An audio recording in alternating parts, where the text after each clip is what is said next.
Welcome to A Soldier's Note channel. Before continuing to watch this video, don't forget to press the subscribe button, activate notifications, like, and share with your friends. Thank you.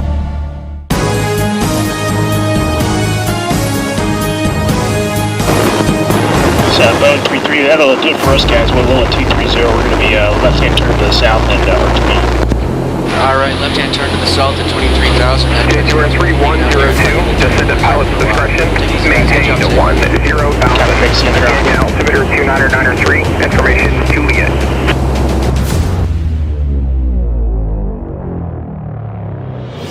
They already have jet bombers and super missiles. Will Chinese fighter jets be more powerful than America's soon? China's military modernization has proceeded with impressive speed, but there are reasons why buying Chinese arms might be off the cards for most regional nations, says Mike Yeo. China's massive military modernization effort across all branches of its People's Liberation Army (PLA) has been impressive, with China's defense budget growing almost 9 times from $20 billion United States dollars in 2002 to $178 billion United States dollars in 2020. A recent video showing a Chinese jet bomber carrying what appeared to be an air-launched hypersonic missile stirred more than a little interest among defense observers, marking the latest example of how far the Asian economic giant's airpower has come in the past 2 decades. This has fueled discussions in defense and security circles about when it will catch up to the US military. Perhaps it has already done so without anyone noticing. That the global intelligentsia is even having that conversation is a testament to the transformation in the Chinese military, which has gone from a force primarily dedicated to domestic territorial defense to one increasingly capable of projecting power far from its shores since its defense spending started taking off around 2004.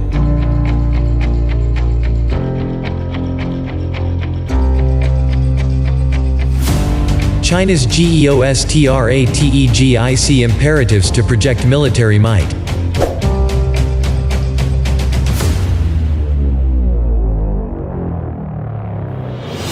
This is a string of islands, stretching from Russia's Sakhalin down to Japan, Taiwan, the Philippines, Borneo, and encompassing everything in between. That provides a series of natural maritime choke points surrounding China, where it seeks to actively curtail adversaries' freedom to operate in the event of a conflict. There are strong geostrategic imperatives for China to do so, as the PLA designs its force structure to around a doctrine of what is known in defense and security circles as anti-access, area denial, A2AD, primarily around the first island chain. Indeed, analysts see the PLA as capable of launching a massive preemptive strike against key military facilities and targets throughout the first island chain and even beyond into the second island chain, of a line stretching from Japan's Bonin Islands and down into the northern Mariana Islands, in any potential scenario involving Taiwan. The modernization effort has been underpinned by the second highest defense budget in the world, with the latest figures published by China's government projecting a 2021 growth of 6.6%, although most analysts believe the figure will be higher.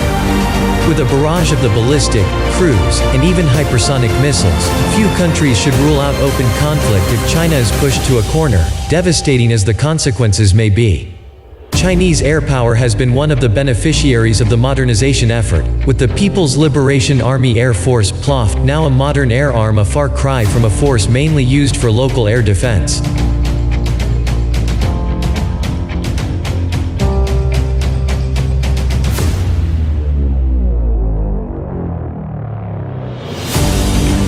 Indigenous jets, advanced systems.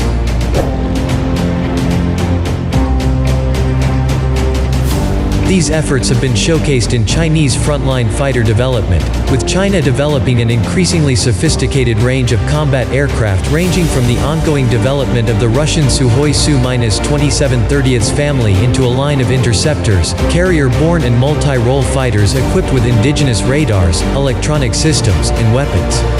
Exact figures are hard to find, but China's defense industry has built hundreds of these aircraft, along with an approximately similar number of the Chengdu J-10 single-engine multi-role fighter.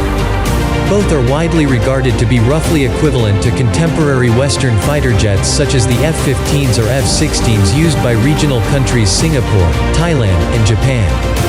China has also invested in stealth technology to render aircraft harder to detect by radars in developing the J-20 Mighty Dragon stealth fighter, one of only 2 stealth fighter jets being developed outside the US, which is slowly entering service with the PLOF while regarded as less advanced than the American F-22 or F-35. More emphasis on front aspect stealth would mean the J-20 can still mask its approach to a target, reducing an adversary's reaction time. The lessons China is learning from the development of stealthy aircraft will also be applied for a long-range stealth bomber expected to be developed later this decade. This could turn the PLOF into a modern air force, a far cry from one equipped mainly with knockoffs of 1960s Soviet designs that were its mainstays even up to the early part of the 2000s. The improvements in the PLOF also carry over to the electronic systems on board its aircraft.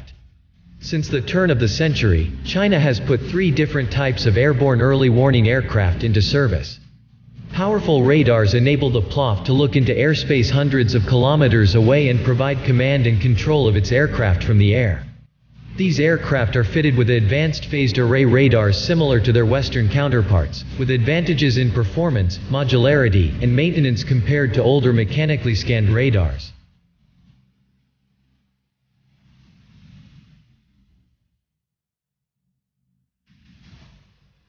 A lead in hypersonic missiles.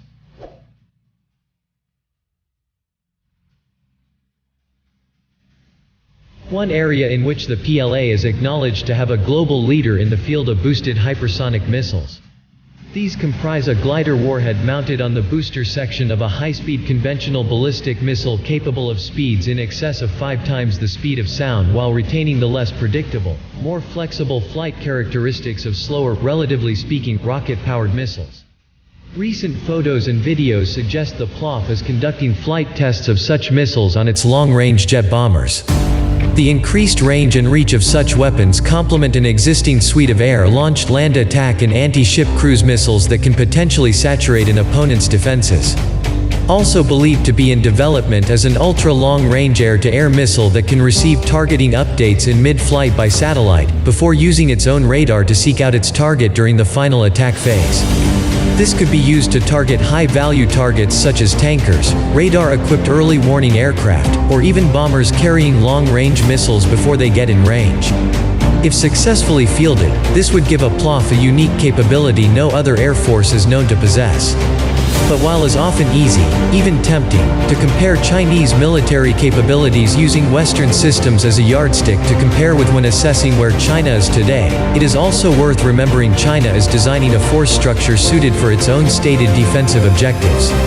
And while the PLA may not defeat a major adversary, this matters less if all it seeks is to inflict sufficient pain to deny an adversary total uncontested movement within the second island chain as part of its A2AD strategy, especially when intangible factors like a nation's political will comes into play. That may be something that China is very close to achieving if it is not there already.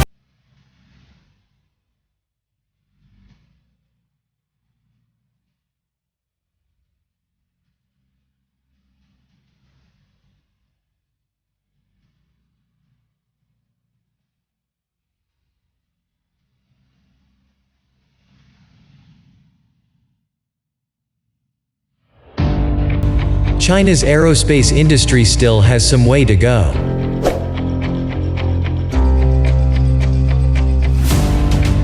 However, China's efforts to mature its defense industry and develop jet engines is still a work in progress, despite years of investment.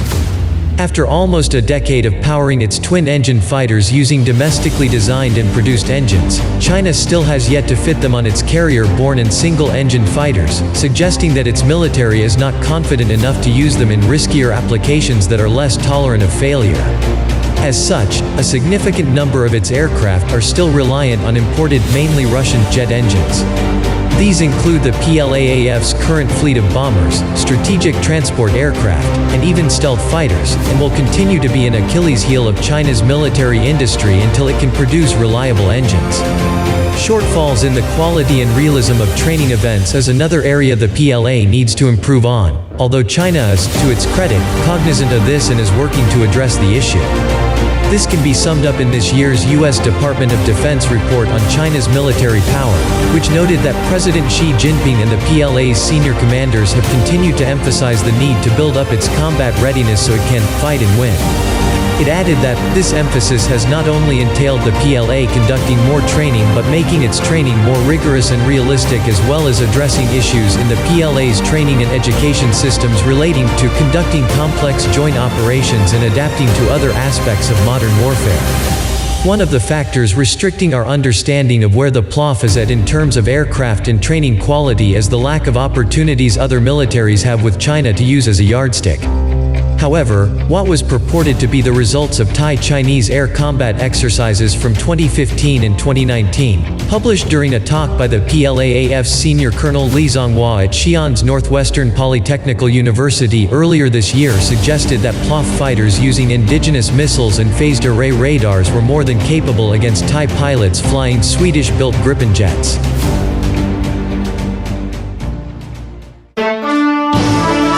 Thank you for watching. Don't forget to leave your comments. See you in the next video.